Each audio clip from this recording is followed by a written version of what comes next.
You were holding your breath there. It happens. A lot of concentration, twisting going on.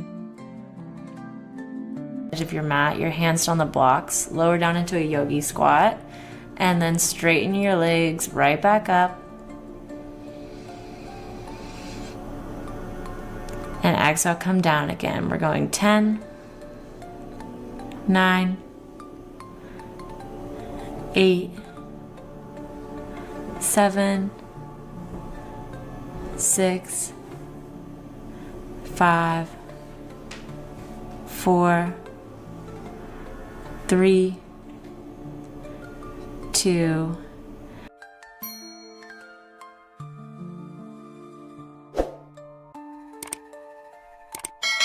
Finally, let's end with knees to chest pose, Apanasana. Lie back on your mat, bringing your knees in toward your chest. Hug your